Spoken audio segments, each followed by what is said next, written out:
আমি শেষ, আমি প্রকাশ্য, আমি গোপন, সূচনাহীন অতীত থেকে আমি আল্লাহ আছি, শেষহীন সীমাহীন ভবিষ্যৎ পর্যন্ত আমি আল্লাহ থাকবো। চিল্লা এখন ঠিকিরা।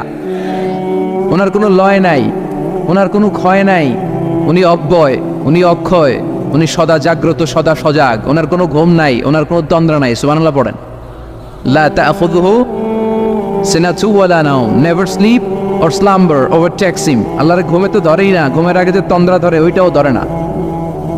সাইয়েদনা মূসা আলাইহিস সালাম আল্লাহকে জিজ্ঞেস করলেন, ইয়া রাব্বি আয়াগলিবুকান নাওমু, আল্লাহ আপনার কি ঘুমে ধরে না? সুবহানাল্লাহ পড়েন। আয়াগলিবুকান নাওমু, আপনার কি ঘুমে ধরে না? আপনার উপর কি ঘুম বিজয় লাভ করে না? আমি তো সারাদিন কাজ করার পরে আমার ঘুমে ধরে। আমি সারাদিন রাখালগিরির কাজ করি, ছাগল চড়াই। পৃথিবীর সব নবীরা ছাগল চড়াতেন। মা মিন নাবিয়্যিন ইল্লা রাআল গানাম, পৃথিবীতে এমন কোনো নবী নাই যেই নবী মেষ চড়ায় নাই, বকরি চড়ায় নাই। সুবহানাল্লাহ পড়েন। সাহাবারা বললেন, ইয়া রাসূলুল্লাহ, আপনিও মেষ চড়িয়েছেন? বিষ্ণু বললেন, হ্যাঁ আমিও মেষ চড়িয়েছি। আমি তো অল্প কিছু টাকার বিনিময়ে মক্কাতে ছাগলগুলো চড়াই দিতাম। সুবহানাল্লাহ পড়েন। তো মুসা আলাইহিস সালাম বললেন, আল্লাহ আয়াগলিবুকান নাওম, আল্লাহ আপনার কি ঘুমে ধরে না? আল্লাহ বললেন, কোনো কথা বলা যাবে না, দুইটা গ্লাসের ভেতরে পানি নাও, আর পানি ভর্তি গ্লাস নিয়ে তুর পাহাড়ের উপরে দাঁড়াও। সাইয়েদনা মূসা আলাইহিস সালাম দাঁড়ালেন। আল্লাহরে আবার জিজ্ঞেস করলেন, আল্লাহ আমি জিজ্ঞেস করলাম কি, আর আপনি করতে বললেন কি? আল্লাহ বললেন, কথা বলো না, যা বলেছি তাই করো। আল্লাহর সাথে বেশি কথা চলে না, তিনি সব রাজার বড় রাজা, মহারাজা। চিল্লা এখন ঠিক কিরা? তো মূসা আলাইহিস সালাম কিছু বলতে পারে না, পানি নিয়ে দাঁড়িয়ে রইলেন। মূসা আলাইহিস সালামকে আল্লাহ বললেন, তুমি দাঁড়িয়ে থাকো। আর ঘুম রে বললেন, ঘুম তুই মুসারে ধর। ঘুম যে এবার সাইয়েদনা মূসা আলাইহিস সালামকে ধরেছে, উনি ঘুমের ধাক্কায় আর থাকতে পারেন, একবার ডানে যায় আর একবার বায়ে যায়।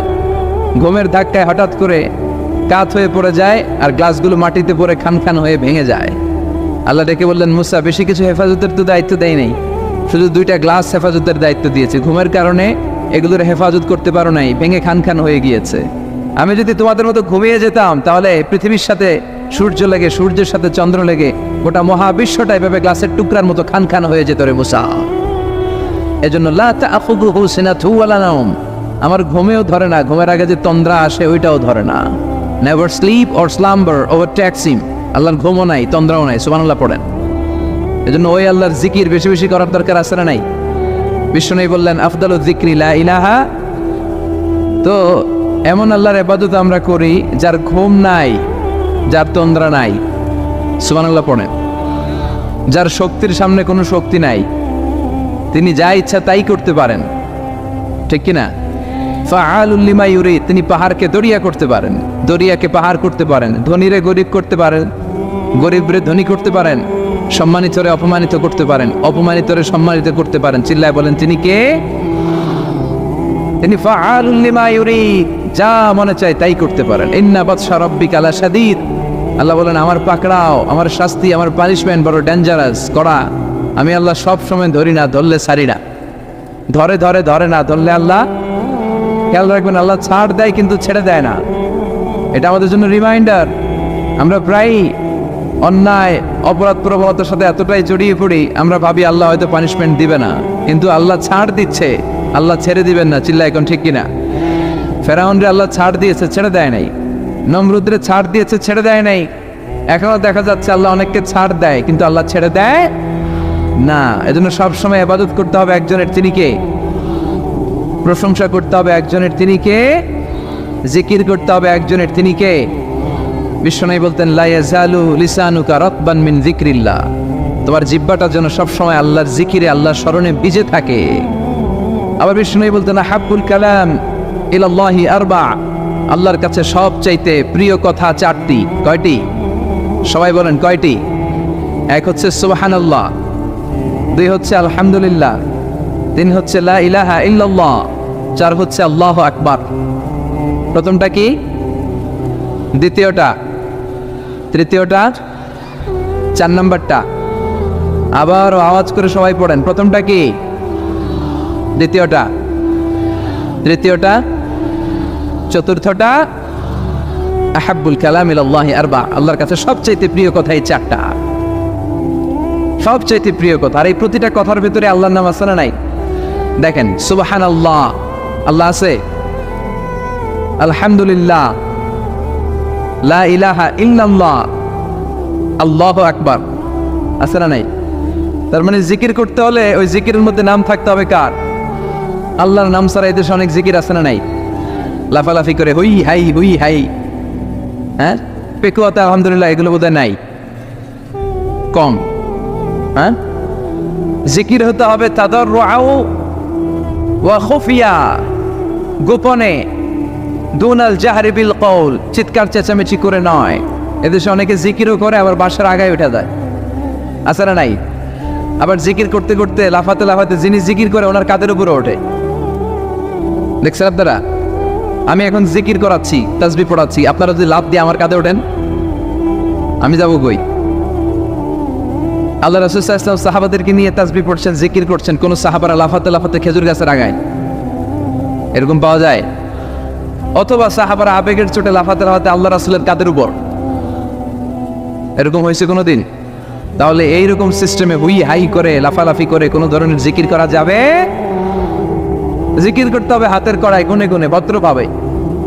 আব্দুল্লাহ ইবনে আমর ইবনে আল-আস তিনি বর্ণনা করেন, রাআইতু রাসূলুল্লাহ সাল্লাল্লাহু আলাইহি ওয়াসাল্লাম ইয়াকিদু তাসবিহা বিয়ামিনি, আমি আল্লাহ রাসূলকে ডান হাতের গিড়ায় এভাবে আস্তে আস্তে তাসবিহ পড়তে দেখেছি। কোন হাতের গিড়ায়? নাকি বাম হাত? আমরা কোনপন্থী? সব নবীরা কোনপন্থী ছিল? জান্নাতে ঢুকবে কোনপন্থীরা? এজন্য ডানপন্থী হতে রাজি আছেন তো সবাই? ডান হাতের গিড়ায় তাসবিহ পড়বেন, রাজি আছেন? এইভাবে ডান হাতটা উঁচু করেন, এই আঙ্গুলটা এখানে ধরেন, ধরে এইভাবে পড়বেন সুবহানাল্লাহ সুবহানাল্লাহ সুবহানাল্লাহ। এই আঙ্গুলের গিরা কিয়ামতের দিন আপনার পক্ষে সাক্ষী দিবে। আমরা যেন বেশি বেশি আল্লাহর জিকির করতে পারি, আল্লাহ তৌফিক দাও। আমরা যেন আল্লাহর শুকরিয়া বেশি বেশি করতে পারি, আল্লাহ তৌফিক দাও। বিশ্বনবী দোয়া করতেন, আল্লাহুম্মা জাআলনি সাবুরা ওয়া জাআলনি শাকুরা ওয়া জাআলনি ফি আইনি সাগীরা ওয়া ফি আ'য়ুনিন নাসি কাবীরা। হে আল্লাহ, আপনি আমারে ধৈর্যশীল বান্দা বানান, আল্লাহ আপনি আমারে শুকরগুজার বানান, আল্লাহ আমার চোখে আপনি আমারে ছোট বানান, মানুষের চোখে আপনি আমারে বড় বানান। আমিন পড়েন। আমরা শুকরগুজার হতে চাই না, আমরা অভিযোগ করে বেশি, কমপ্লেইন, এটা আল্লাহ আমার দিল না, ওইটা দিল না, এরকম অভিযোগ আছে না নাই?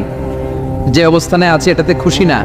এজন্য বিশ্বনবী বলতেন, উনজুর ইলা মান হুয়া আসফালা মিনকা, তোমার চেয়ে যে খারাপ অবস্থানে আছে তার দিকে তাকাও, তাহলে তোমার ভালো লাগবে। ওয়ালা তানজুর ইলা মান হুয়া আ'লা মিনকা, তোমার চেয়ে যে ভালো পজিশনে আছে ওর দিকে তাকিও না, যে খারাপ অবস্থানে আছে ওর দিকে তাকাও। তুমি তোমার অবস্থানে থেকে খুশি নাও, কিন্তু অনেকে আছে তোমার অবস্থানে পৌঁছার জন্য সে লড়াই করে যাচ্ছে আর সংগ্রাম চালিয়ে যাচ্ছে। তোমার জায়গাটাতে পৌঁছা, যেই জায়গায় বসে তুমি আল্লাহরে গালি দাও, তোমার ভাল লাগে না, ওই জায়গাটায় আসা বসা অনেকের কাছে স্বপ্ন, অনেকের কাছে স্বপ্ন। শেখ সাদি রাহিমাহুল্লাহ, ওনার একবার আর্থিক দৈন্যতা যাচ্ছিল। ইরানের বিখ্যাত কবি বালাগাল উলা বিকামালিহি এর রচয়িতা, টাকা নাই, পয়সা নাই, পায়ে দেওয়ার মতো জুতা নাই। তো মনে মনে আফসোস, হায়রে আমি এত বড় কবি, আমার পায়ে দেওয়ার মতো জুতা নাই। তো আফসোস করে ঘর থেকে বেরিয়ে দেখে একজন ভিক্ষুক ভিক্ষা করে, তার দুইটা পাই নাই। শেখ সাদির পায়ে জুতা নাই, শেখ সাদির পায়ে কি নাই? আর ভিক্ষুকের কি নাই? পাই নাই। উনি সেজদায় পড়ে গেলেন, আল্লাহরে বললেন, আল্লাহ শুকর, আলহামদুলিল্লাহ, অনেক ভালো আছি, অনেক সুখে আছি। এজন্য আপনার চেয়ে যে খারাপ অবস্থানে আছে ওর দিকে একটু তাকান। ঠিক যে মুহূর্তে আমরা এখন, কি সুন্দর, শীত না গরম না, ওয়েদারটা খুব চমৎকার না? এই পরিবেশে যেই মুহূর্তে আমরা কথা শুনছি, ঠিক এই মুহূর্তে হাসপাতালের বেডে শুয়ে অনেকে মৃত্যুর প্রহর গুনছে। অনেকের ক্যান্সার, যার নেই কোনো অ্যান্সার, তার প্রতিটা সেলের ভিতরে জ্বালা, আমি টাকা চাই, পয়সা চাই, কত কিছু চাই, এটা লাগবে, ওইটা লাগবে, এটা চাই, ওইটা চাই। হাসপাতালের ওই ক্যান্সারের রুগীটা কিচ্ছু চায় না, ও শুধু বাঁচতে চায়। ও কি চায়? ও শুধু বাঁচতে চায়। এজন্য চাহিদার কোনো শেষ নাই। আল কানাআতু মিনাল ইসলাম, অল্পে তুষ্ট থাকার নাম ইসলাম। অল্প খাবো, অল্প পড়বো, অল্প জমাবো, অল্পের ভেতরে বরকত দিয়েছে কে? লা ইয়াস্তাওয়ি আসহাবুন নার ওয়া আসহাবুল জান্নাহ, আসহাবুল জান্নাতি হুমুল ফাইজুন। যারা জান্নাতে যাবে আর যারা জাহান্নামে যাবে, তারা কি কখনো সমান হতে পারে? The people of paradise and the people of hellfire, they never be equal ever. The people of paradise and heaven, they gain the ultimate success in life. যারা জান্নাতি তারাই আসল সফলতা অর্জন করেছে, দুনিয়াতেও সফল, আখিরাতেও সফল। চিল্লায় বলেন ঠিক কি না?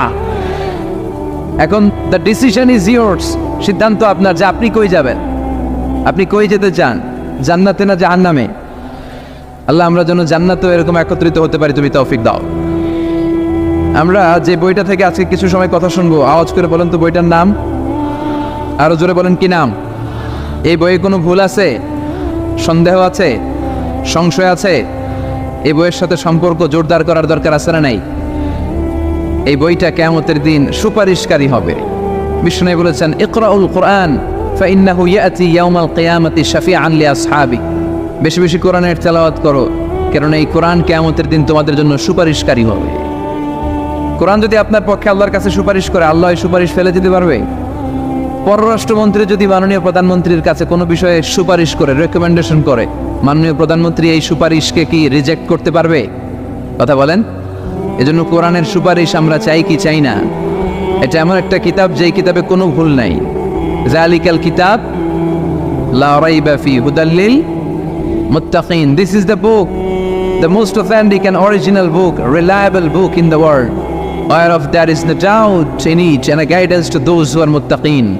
এই বইটা এমন বই যে বইয়ে কোনো ভুল নাই, কোনো সন্দেহ নাই। মুত্তাকিনদের জন্য পথ প্রদর্শনকারী হিসেবে বইটারে নাজিল করেছে কে? এই বইটার যেখান দিয়ে পড়েন হেদায়েত আছে না নাই, রহমত আছে না নাই, বরকত আছে না নাই, শিফা আছে না নাই? এই কিতাব পড়ে অসুস্থ ব্যক্তির গায়ে ফু দিলে সুস্থ করে কে? তার মানে এর মধ্যে শিফা আছে। সুবহানাল্লাহ পড়েন। সূরাতুল ফাতিহারে বলা হয় সূরাতুশ শিফা। সূরাতুল ফাতিহা পড়ে অসুস্থরে ফু দিলে সুস্থ করে কে? বিশ্বাস হয়? হ্যাঁ না, একটু সন্দেহ লাগে। যদি সন্দেহ থাকে তাহলে ফু দিলে কাজ হবে? আর বিশ্বাস রেখে যদি ফু দেন ভালো করে দিবে কে? এমন এক কিতাব, এই কিতাব পড়লে সওয়াব, এই কিতাব ধরলে সওয়াব, এই কিতাবের জন্য মরলেও সওয়াব। ঠিক কিনা? এমন এক কিতাব আল্লাহ দিলেন। এই কিতাবকে আল্লাহ বললেন নূর, আলো। আলোর সাথে তুলনা করেছেন, কিতাবুন আনজালনাহু ইলাইকা লিতুখরিজান NASA Minaj যুলুমাতি ইলান Noor. I've revealed this holy and sacred book unto you, O my beloved last messenger, in order to lead the mankind out of darkness into the light. অন্ধকার থেকে আলোর দিকে নেয়ার জন্য এই কিতাবকে পাঠিয়েছে কে? এই কিতাব পড়লে, এই কিতাব মানলে, বুঝলে, এই কিতাবের বাস্তবায়ন সমাজে ঘটালে সমাজটা আলোকিত হবে। ঠিক না? আমরা একটা আলোকিত সমাজ চাই কি চাই না? যে সমাজে এই কিতাব দিয়ে আইন করা হয়, এই কিতাবের আইনে সমাজে আইনটাকে বাস্তবায়ন করা হয়, ওই সমাজে কোনো ধর্ষণ থাকে, কোনো দুর্নীতি থাকে, ওই সমাজটা হয় মদিনার সমাজ, ওই সমাজটা হয় শান্তির সমাজ। এজন্য আমরা যেন কোরআনের সাথে সম্পর্ক বাড়াই, প্রতিদিন যেন কোরআনের তেলাওয়াত করি, একটি করে হলেও কোরআনের আয়াতের বঙ্গানুবাদ যেন আমরা পড়ি। পারা যাবে? সবাই পড়ে ইনশাআল্লাহ। আমি আপনাদের খেদমতে আমার খুতবার শুরুতে সূরাতুল মুজাম্মিল থেকে 4টি আয়াত তেলাওয়াত করেছি। এই সূরাতুল মুজাম্মিল থেকে কিছু কথা আজকে আমরা শুনবো ইনশাআল্লাহ। পড়েন। আমি সবসময় তাফসির মাহফিলগুলোর ক্লাসের মতো মনে করি। Class, I consider this tafsir program as a class. I consider myself as a teacher and all the sitting audience as a student of the Holy Quran. আমি মনে করি যে আমি কোরআনের শিক্ষক, আর যারা শুনছে তারা আমাদের ছাত্র। আমার আগে যিনি এখানে কথা বলছিলেন তিনি ছিলেন আমাদের শিক্ষক। এখন আমি একটু করে বসার সুযোগ পাইছি, আমি হয়ে গেছি শিক্ষক, আর আমরা সবাই কোরআনের ছাত্র। খুশি না বেজার? সূরাতুল মুজাম্মিল এটা কোরআনের 29তম পারার একটা সূরা। কততম পারার? এই সূরার আয়াত সংখ্যা 20। আয়াত সংখ্যা কত? এই সূরাটি মাক্কি সূরা। কি সূরা? আচ্ছা, এবার আমি প্রশ্ন করি, আপনারা উত্তর করেন। সূরাতুল মুজাম্মিল কত পারার সূরা? আয়াত সংখ্যা? সূরাটি মাদানী। হ্যাঁ, মাক্কি সূরা। আলহামদুলিল্লাহ পড়েন। এই সূরাটি আল্লাহ তাআলা বিশ্বনবীর নামে ডেডিকেট করেছেন। এর নামে বিশ্বনবীর অনেকগুলো সুন্দর সুন্দর নাম আছে, শুধু মুহাম্মদ সাল্লাল্লাহু আলাইহি ওয়াসাল্লাম এটাই ওনার নাম নয়, এটা ছাড়াও ওনার অনেক নাম আছে। ওনার একটা নাম আছে আহমদ। কি নাম? ইয়াতি মিন বাদি ইসমুহু আহমদ। মুহাম্মদ ওনার নাম, আহমদ ওনার নাম, তাহা ওনার নাম, মুজাম্মিল এটা ওনার একটা নাম, মুদ্দাসসির এটা ওনার একটা নাম, আবুল কাসিম এটা ওনার একটা নাম, কুনিয়াত। তো বিশ্বনবীর নামে এই সূরাটাকে ডেডিকেট করেছে কে? বিশ্বনবীকে আল্লাহ তাআলা এই সূরার ভেতরে অনেকগুলো ইনস্ট্রাকশন, গাইডলাইন দিয়েছে, পথ নির্দেশিকা। এগুলো আমাদের জীবনেও কাজে লাগবে, ঠিক কিনা? তো এই আল মুজাম্মিল বিশ্বনবীর নামে ডেডিকেট করা একটি সূরা। আবার এই নামে আমাদেরও অনেকের নাম পাওয়া যায়, আছে না নাই? এখানে মুজাম্মিল ভাই কে কে আছে দেখি? মুজাম্মিল কেউ আছে মুজাম্মিল নামে? আছে তো, মাশাআল্লাহ। আল্লাহ মুজাম্মিল ভাইদেরকে তুমি কবুল করো। তো এই সূরার একটা কেন্দ্রীয় আলোচক বিষয় আছে, central subject matter, central theme of the Surah Al Muzzammil. এই পুরো 20টা আয়াতে আল্লাহ কি বোঝাতে চাইলেন, আগে সংক্ষেপে এটা আমি বলি। এই পুরো সূরার ভেতরে কেন্দ্রীয় যে আলোচ্য বিষয়টা আল্লাহ আমাদেরকে জানাতে চাইলেন সেটা হচ্ছে আমাদেরকে যে কোনো কাজে নামার আগে নিজেকে প্রস্তুত করে নিতে হবে। বুঝতে পেরেছেন? You have to take huge preparation for a successful mission. আপনি যদি কোনো মিশনে নামতে চান, আপনাকে you have to take preparation, you have to be prepare. নিজেকে প্রস্তুত করে নিতে হবে। বিশ্বনবীকে আল্লাহ তাআলা বড় একটা মিশনে নামাবেন, নবুয়তের মিশন, দাওয়াতি কাজের মিশন, আল্লাহর জমিনে আল্লাহর দ্বীনকে বাস্তবায়নের মিশন, পৃথিবীর বুকে কালিমার পতাকা গেড়ে দেওয়ার মিশন। চিল্লা এখন ঠিক কিনা? এত বড় মিশন যে নবী পালন করবে, ওই নবীর প্রিপারেশনের দরকার আছে না নাই? তাহলে এই পুরো সূরার মূল কথা হচ্ছে প্রিপারেশন ফর এ মিশন, মিশনের জন্য প্রস্তুতি গ্রহণ করা। Good preparation is a prerequisite for a successful mission. আপনি যদি একটা মিশনে সফল হতে চান, আপনাকে প্রস্তুতি নিতে হবে। কে নিতে হবে? সবাই বলেন, প্রিপারেশন নিতে হবে। প্রিপারেশন যদি ভালো হয়, কাজের ফলাফল।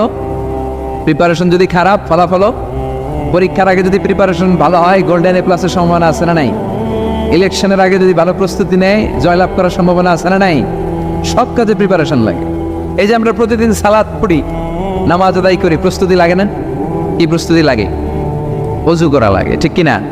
ইয়া আইয়ুহাল্লাযীনা আমানু ইযা কুমতুম ইলাস সালাতি ফাগসিলু ওয়ুজুহাকুম ওয়া আইদিয়াকুম ইলাল মারাফিক ওয়ামসাহু বিরুউসিকুম ওয়া আরজুলাকুম ইলাল কা'বাইন। সুবহানাল্লাহ পড়েন। আল্লাহ ডেকে বললেন, গোলাম যখন নামাজে যাবা, নামাজের প্রস্তুতি নাও। কথাটা কার? আগে চেহারা ধৌত করো, হাত দুইটা কনুই পর্যন্ত ধৌত করো, তারপরে মাথা মাসায় করো, তারপর পা ধৌত করো, তারপরে সালাত কায়েম করতে যাও। তার মানে সালাত একামাতুস সালাহ, সালাত প্রতিষ্ঠার আগে আপনাকে প্রস্তুতি নিতে হবে। নামাজে যাওয়ার আগে ওযু করা লাগবে, ঠিক কিনা? আবার জুমার নামাজে আপনি যাবেন, এই জুমার নামাজে যাওয়ার আগে প্রস্তুতি আছে না নাই? কি প্রস্তুতি আছে? গোসল করা লাগে, ঠিক কিনা? আতর মাখা লাগে, সুন্দর পারফিউম দেওয়া লাগে, তারপর জুমার খুতবা শোনার জন্য মসজিদে আগে আগে যাওয়া লাগে, ঠিক কিনা? তার মানে নামাজের আগে প্রস্তুতি লাগে, জুমার সালাতের আগে প্রস্তুতি লাগে, আবার রোজার আগেও প্রস্তুতি আছে না নাই? বিশ্বনবী রমাদান আল মুবারক আসার 2 মাস আগ থেকে প্রস্তুতি নিতেন। বিশ্বনবী দোয়া করতে শুরু করতেন রজব মাস থেকে, আর আল্লাহর কাছে বলতেন, আল্লাহুম্মা বারিক লানা ফি রজব ওয়া শাবান ওয়া বাল্লিগনা রমাদান। রজব শাবানে বরকতে দাও, রমজান মাসে গুনাহ ঝরাও।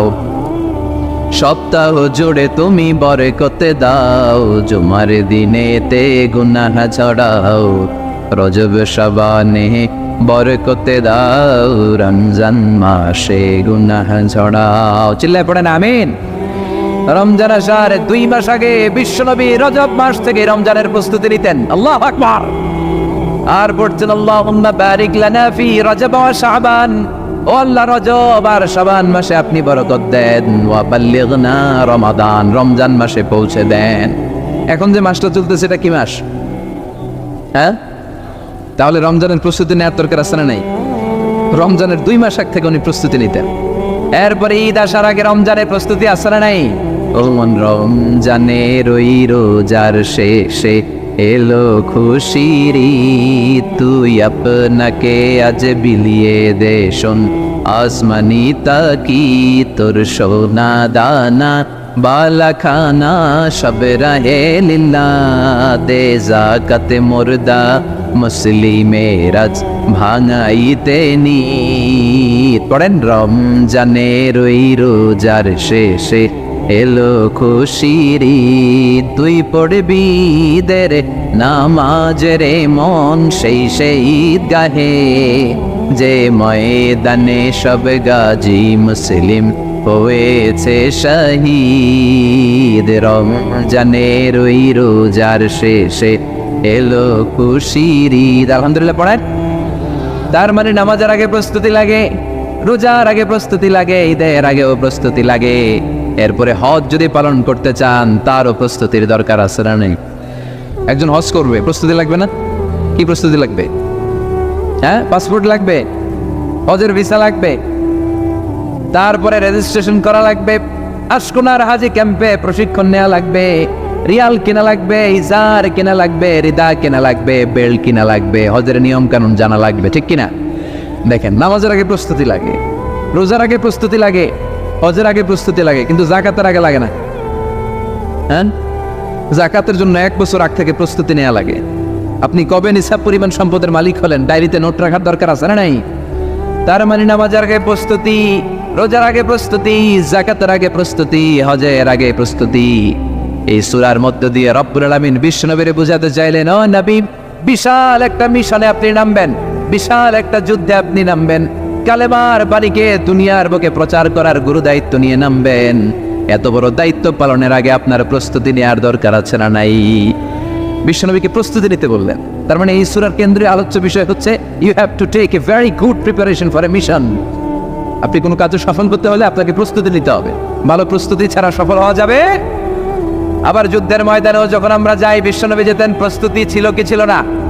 আল্লাহ বললেন, ওয়া আ'ইদ্দু লাহুম মাসতাতা'তুম মিন কুওয়াহ ওয়া মির রিবাতিল খাইল তুরহিবুনা বিহি আদুওয়াল্লাহি ওয়া আদুওয়াকুম।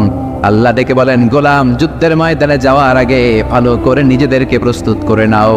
ওয়া আ'ইদ্দু লাহুম মাসতাতা'তুম মিন কুওয়াহ, তোমাদের শক্তি সামর্থ্য যা আছে সব প্রস্তুত করে রাখো। সব কিছু প্রস্তুত থাকবে মুসলমানদের, মুসলমান থাকবে সদা জাগ্রত, সদা প্রস্তুত। চিল্লায় বলেন ঠিক কি না? প্রস্তুত থাকতে হবে যুদ্ধের জন্য। আমরা যে যোদ্ধা, আমরা ভুলেই গেছি। আমরা যে যোদ্ধা জাতি, আমাদের রক্তে যে যুদ্ধের ঘ্রাণ, এটা আমরা ভুলেই গেছি। আল্লাহ বললেন, ওয়া আ'ইদ্দু লাহুম মাসতাতা'তুম মিন কুওয়া, শক্তি আর রসদ জোগাড় করে রাখো। তুরহিবুনা বিহি আদুওয়াল্লাহি ওয়া আদুওয়াকুম, এই শক্তি আর সম্ভাবনা দিয়ে আল্লাহর দুশমনদেরকে তোমরা ভয় দেখাবা। মির রিবাতিল খাইল, ঘোড় সাওয়ারগুলোকে প্রস্তুত করে রাখো।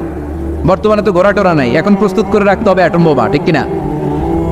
এখন রাখতে হবে AK-47, rocket launcher, drone, missile, ballistic ক্ষেপণাস্ত্র, রণতরী, যুদ্ধ জাহাজ, ঠিক কিনা?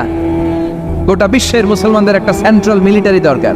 50টারও বেশি মুসলিম দেশ, আমাদের সেন্ট্রাল কোনো লিডারশিপ নাই, আমাদের কেন্দ্রীয় কোনো মিলিটারি নাই।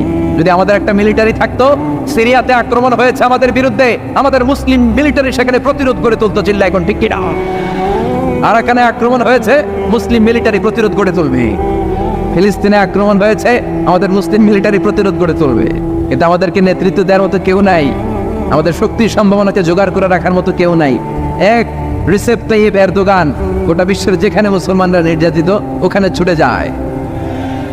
সে একা কি করবে? এরকম 10টা এরদোগান যদি আমাদের হাতে থাকতো, মুসলমানদের দিকে চোখ রাঙিয়ে কথা বলার সাহস কারো ছিল না। চিল্লা এখন ঠিক কিনা?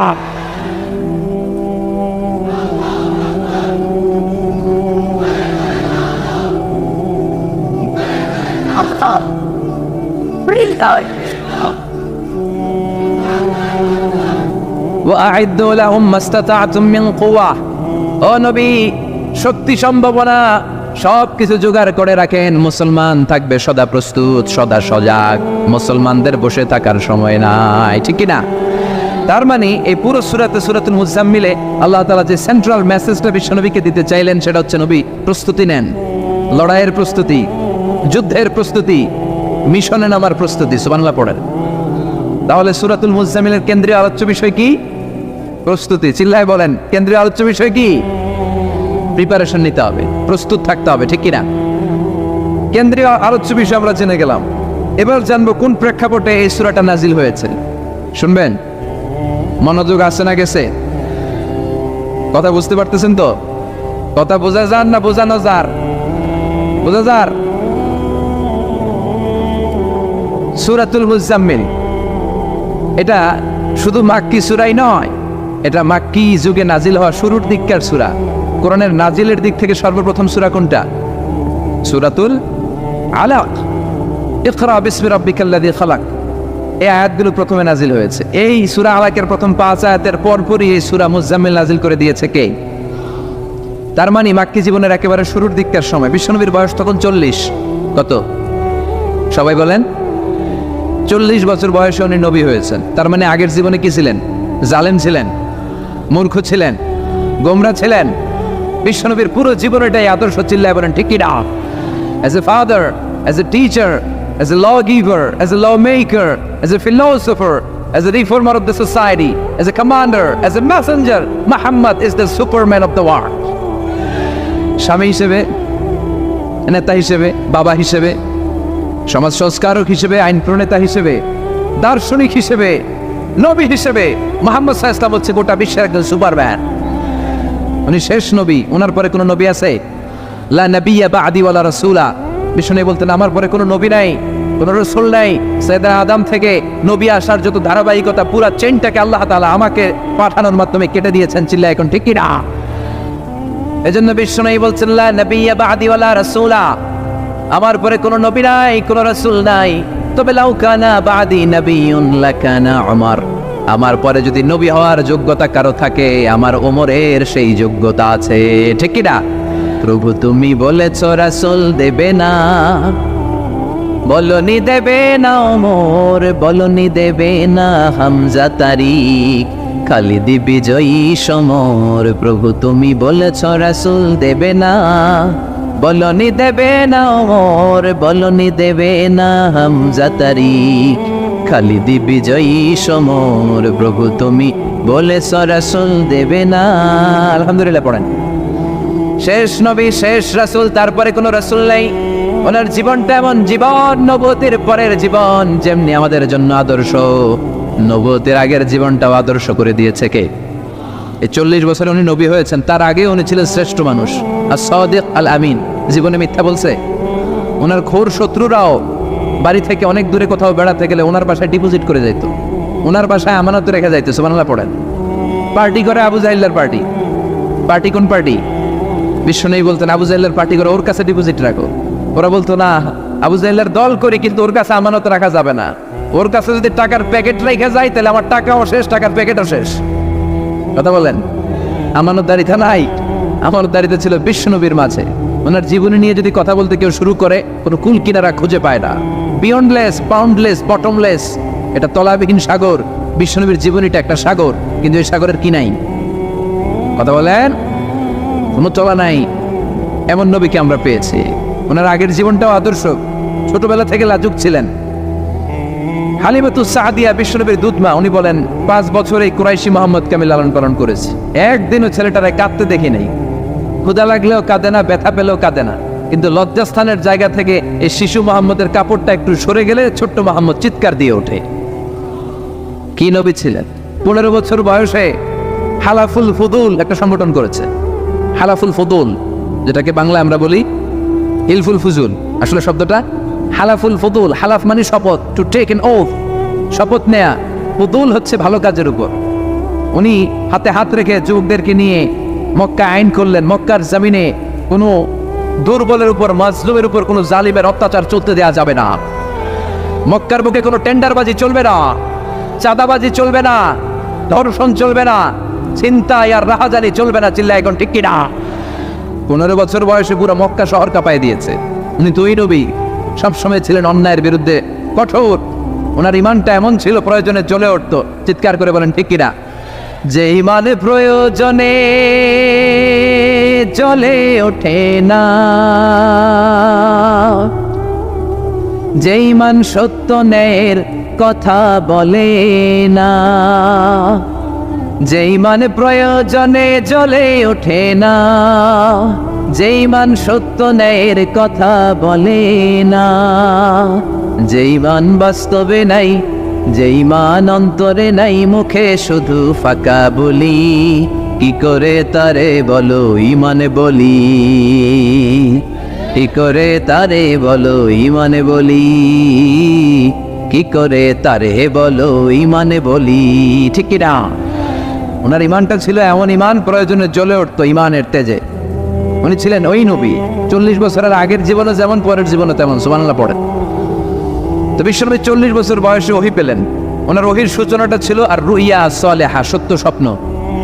বুখারীর প্রথম বাবটা হচ্ছে বাব কাইফা কানা বাদউল ওয়াহি ইলা রাসূলিল্লাহ, আল্লাহ রাসূলের কাছে ওহীর সূত্রপাতটা কেমন হয়েছে শুনবেন। সর্বপ্রথম ছিল স্বপ্ন। উনি রাতে সুন্দর সুন্দর স্বপ্ন দেখতেন। আমরা স্বপ্ন দেখি না? কি স্বপ্ন দেখেন? মারামারি, হরতাল, হ্যাঁ, টাকা। আর কি দেখো তোমরা? জিহাদি। তো বিশ্বনবী স্বপ্ন দেখতেন আর রুইয়া as-সালিহা, সত্য সুন্দর স্বপ্ন। আর রাতের বেলা বিশ্বনবী যাই স্বপ্নে দেখতেন, দিবালোকের আলোর ন্যায় সকালে এটা সুস্পষ্ট হয়ে যেত। চিল্লা এখন সুবহানাল্লাহ। কারণ নবীদের স্বপ্নটা ওহী। নবীদের স্বপ্নটা কি? নবীদের স্বপ্ন যদি ওহী না হতো, তাহলে একটা স্বপ্নের উপর ভিত্তি করে সাইয়েদনা ইব্রাহিম আলাইহিস সালাম ছেলের গলায় ছুরি চালাতেন না। এটা ওহী ছিল, এটা আল্লাহর পক্ষ থেকে স্পেশাল অর্ডার ছিল। চিল্লায় বলেন ঠিক না? তার মানে বিশ্বনবীর জীবনে প্রথম ওহীর সূত্রপাত হয়েছে স্বপ্ন দিয়ে। তারপরে বিশ্বনবীর কাছে নিঃসঙ্গতা, নির্জনতাকে প্রিয় করে দিল কে? বিশ্বনবীর মানুষের সাথে তখন কথা বলতে ভাল লাগে না, একা একা থাকতে ভাল লাগে, একা একা ইবাদত করতে ভাল লাগে। বিশ্বনবী হেরা পাহাড়ে চলে গেলেন। কোথায়? মক্কা থেকে উত্তর দিকে 634 মিটার উঁচু ওই পাহাড়ে যে তাআব্বুদাল লায়ালি, রাত্রিবেলা তিনি ধ্যান করতেন, মেডিটেশন করতেন, চোখ বন্ধ করে স্রষ্টার অস্তিত্বকে খুঁজতেন। খুঁজতে খুঁজতে খুঁজতে 40 দিন ধ্যান করার পরে, 40 দিন আধ্যাত্মিকতার এই চর্চা করার পরে ফাজাহুল হক, সত্য বিশ্বনবীর কাছে এসে ধরা দিল। সাইয়েদনা জিবরাইল চলে আসলেন, এসে বললেন, ইয়া মুহাম্মদ ইকরা, পড়ো। জান্নাতের একটা রেশমি কাপড়ে সূরাতুল আলাকের 5 আয়াত লেখা, রেশমি কাপড়ের ভেতরে। ওই রেশমি কাপড়টা ধরে বিশ্বনবীকে বললেন, এই প্রথম বিশ্বনবী সাইয়েদনা জিবরাইলকে দেখলেন আর বললেন, ইয়া মুহাম্মদ ইকরা, পড়ো। বিশ্বনবী বললেন, মা আনা বিকারি, আমি পড়তে পারি না। সুবহানাল্লাহ পড়েন। কারণ বিশ্বনবী ছিলেন না নবী আল উম্মি, নিরক্ষর নবী। ওনার অক্ষর জ্ঞান ছিল না। আলিফ বা তা সা কোনটারে জিম বলে কোনটারে সদ বলে বিশ্বনবী চিনতেন না, লিখতে জানতেন না। তিনি ছিলেন নিরক্ষর, কিন্তু মূর্খ না। নিরক্ষর এক জিনিস, মূর্খ আরেক জিনিস। অক্ষর জ্ঞান নাই কিন্তু জ্ঞান আছে। কারণ বিশ্বনবী বলতেন, আদ্দাবানি রব্বি ফা আহসানা তা'দীবি, আমি পৃথিবীর কোনো ইউনিভার্সিটি থেকে ডিগ্রি নেয় নাই, কেউ আমারে শিখায় নাই, স্বয়ং আরশের উপর থেকে আমারে শিক্ষাদান করেছে কে? তাই আমার শিক্ষার মতো শিক্ষা পৃথিবীর কারো শিক্ষা হতে পারে।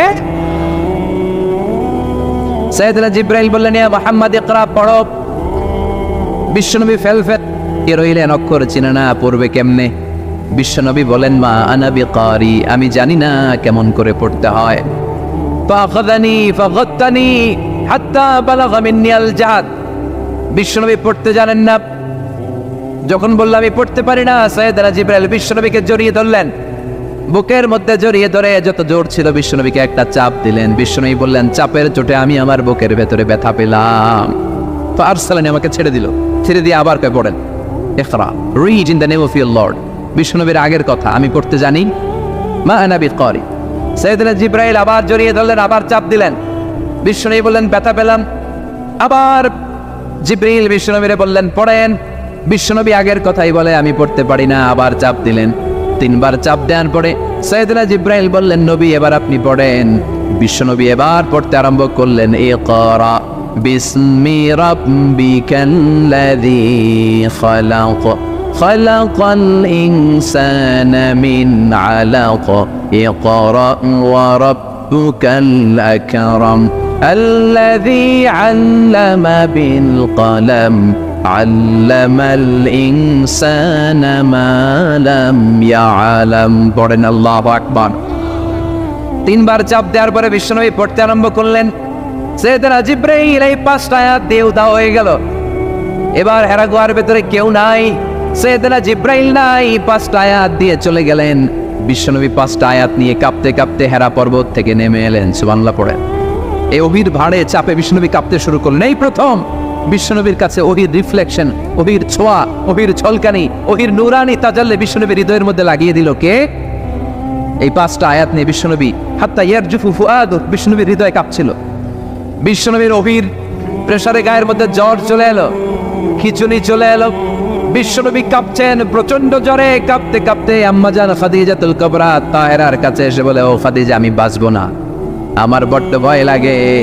খাদিজাতুল কুবরা বললেন, নবী কি হয়েছে আপনার, কি হয়েছে? বিশ্বনবী বললেন, এমন এমন ঘটনা। বিশাল এক লোক এসে আমার হাতে পড়ো, আমি পড়তে জানি না, 3 বার চাপ দিল, এরপর থেকে ঠিকই পড়তে পারি।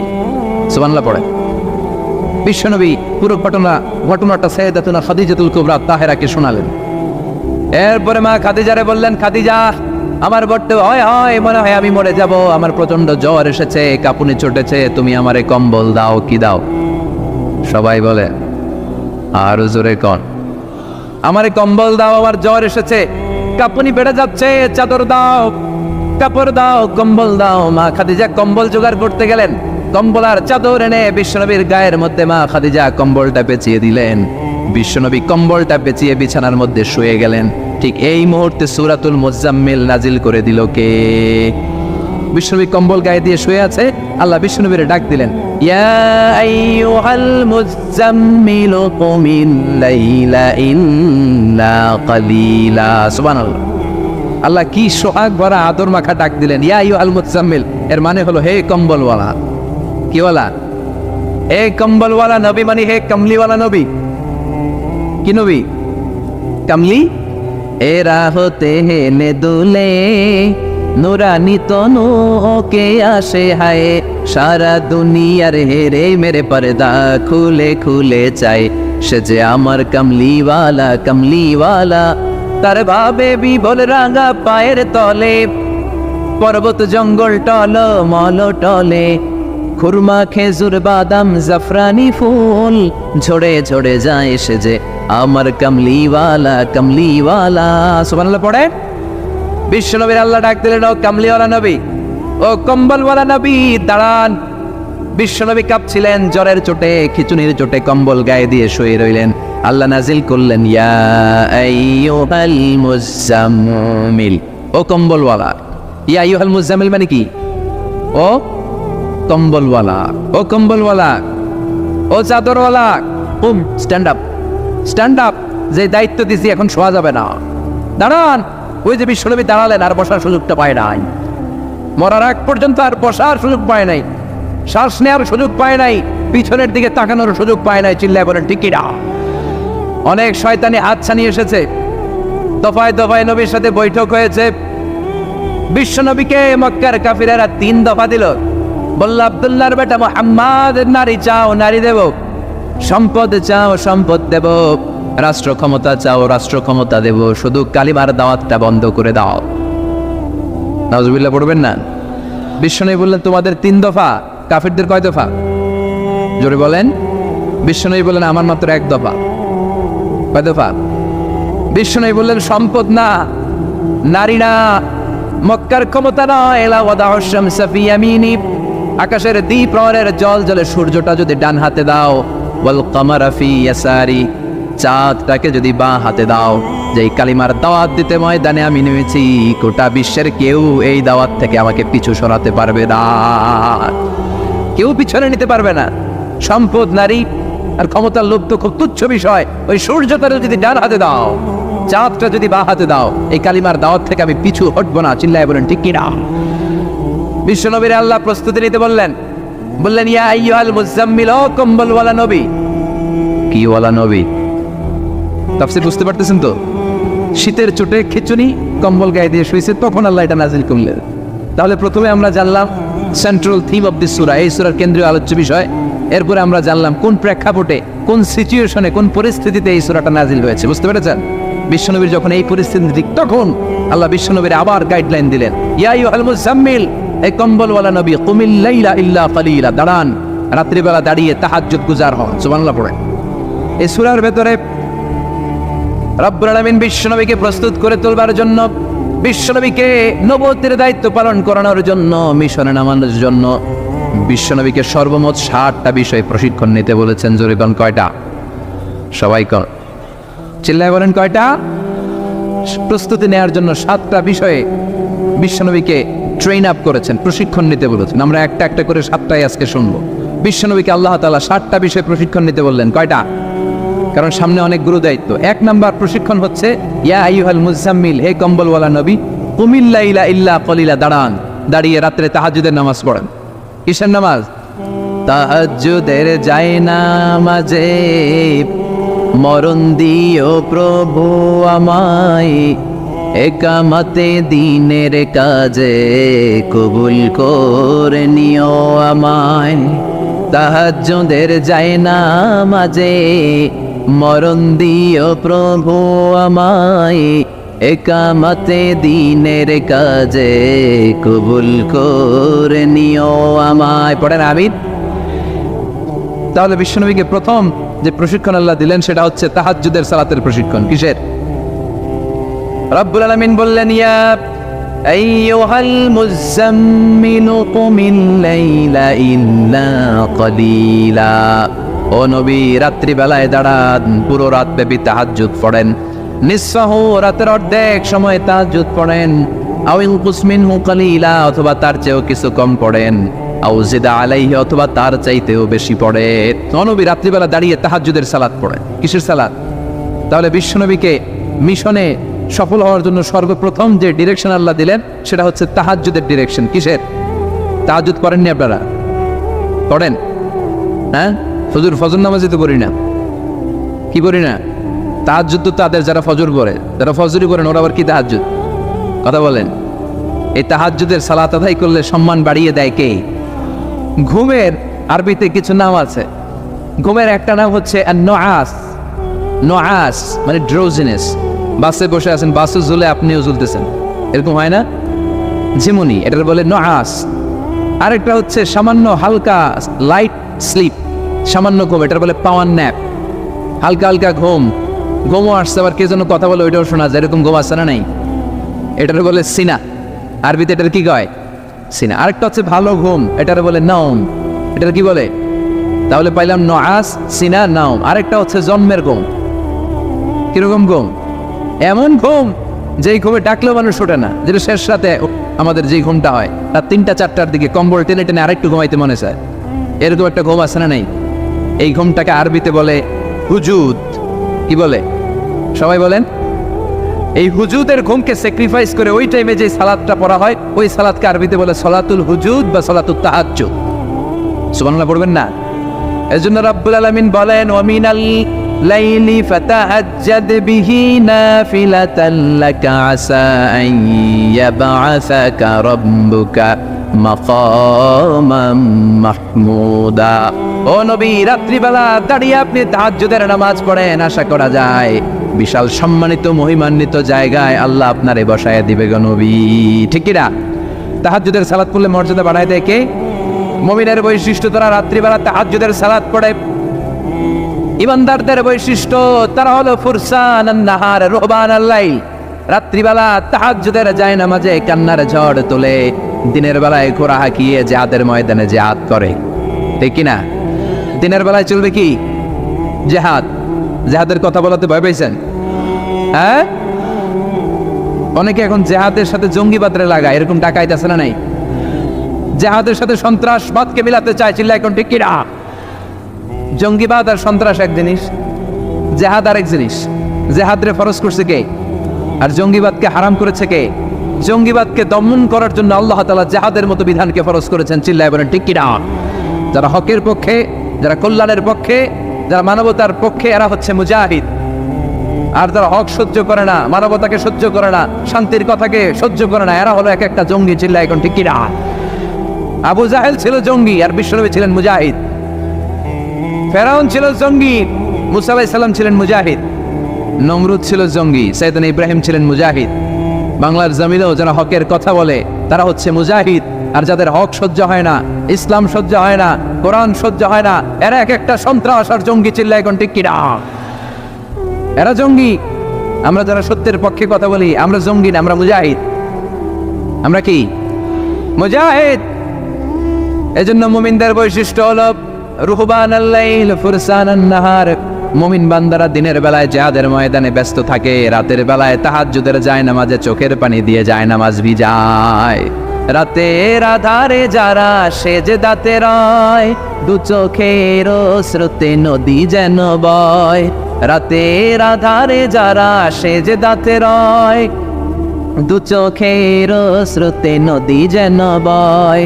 ছলনার হাতছানি যতই আসুক, পেছনে ফিরেও সে তাকায় না, যাদের হৃদয়ে আছে আল্লাহর ভয়।